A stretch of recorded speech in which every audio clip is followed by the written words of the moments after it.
Welcome to The Explainer. Today, we're going to be carefully looking at the story of the tragic Stonehaven school bus crash.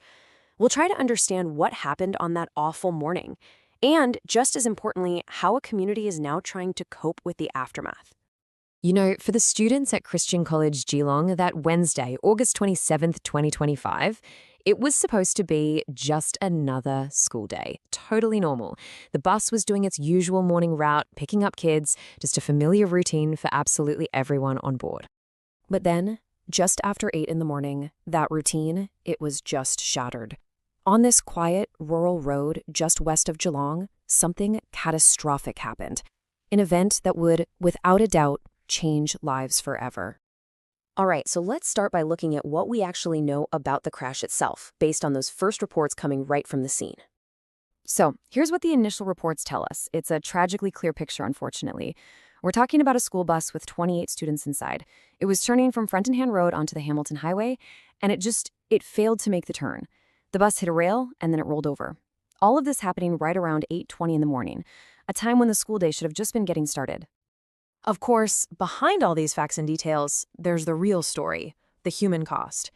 And this is the hardest part of this story to talk about, the impact on the students and their families. And then, out of all the chaos at the scene, the worst possible news started to come through. It was confirmed by police. One student, tragically, had died. Now, this is actually a really important point to understand when a story like this is breaking. You'll see different news outlets reporting slightly different numbers for injuries. The Guardian says 15 taken to hospital. Others like people.com and news.com.au give a more detailed breakdown. And look, this isn't about reporters getting it wrong. It's just the reality of a chaotic situation. Information is constantly being updated as hospitals get a clearer picture and the official count gets sorted out. It's a real-time process. And soon, the community had a name for this unimaginable loss. The student who lost her life was identified as Mila Colleen. She was just 12 years old, a Year 7 student. The tributes that started pouring in from her family and the school really paint a picture of who she was. They described her as patient, kind, and a talented basketballer. Just a clearly cherished young person. Okay, so when something this severe happens, the response has to be massive and immediate. Let's take a look at how the emergency services mobilized right there on the ground. This really gives you a sense of the incredible logistics involved here. I mean, this isn't just a matter of sending a few ambulances, it's a full-scale operation.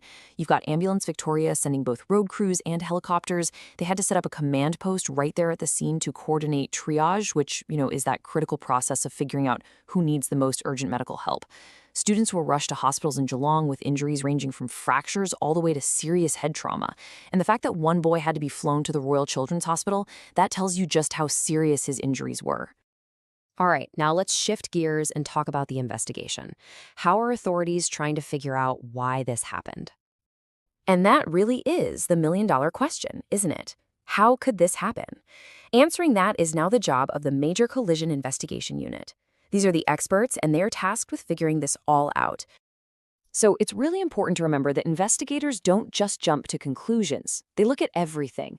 They're asking a whole range of questions. What about the driver? Were they tired or impaired in any way? What about the weather conditions that morning? Could there have been a mechanical problem with the bus itself? And a really big one in any bus crash, were students wearing their seatbelts? They'll look at all of it. Now, a lot of focus, naturally, is on the driver, who's 76 years old. We know he was treated for some injuries, then released from the hospital, and right now, he's assisting the police with their inquiries, which is just to say, he's a key part of this investigation. So, where does the investigation go from here? Well, it gets broader. The police are talking to every witness they can find.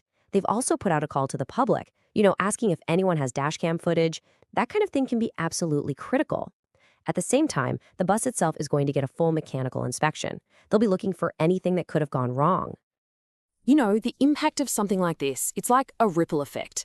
It goes way beyond just the crash site. This has been felt so deeply in the Geelong community and really right across the state. And almost immediately, messages of support started coming in. We heard from Victorian Premier Jacinta Allen, the Deputy Premier, and also from the federal level. The Deputy Prime Minister Richard Marlis, who is local to the area, called it devastating for the tight-knit Geelong community. Just a real outpouring of grief and support. But sometimes, the simplest words are the most powerful. And that was definitely the case with the statement from the leadership at Christian College Geelong. They just said, the loss is unimaginable. And yeah.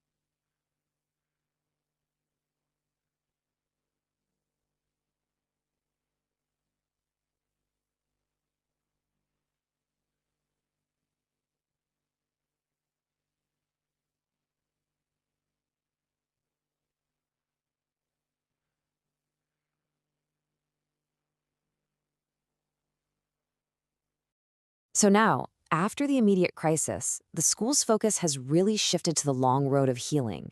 They're making sure counseling and support services are available for everyone, and this is so important. It's not just for the students who are on the bus, but for all the students, the staff, and the families. They recognize that this kind of trauma touches everyone in a school community. So eventually, the investigation will give us some answers about how this happened. But for the community in Stonehaven, for the families, for the school, the much harder question is, well, how do you even begin to heal from a loss that's just unimaginable? The path forward for them isn't really about finding blame. It's about figuring out how to support one another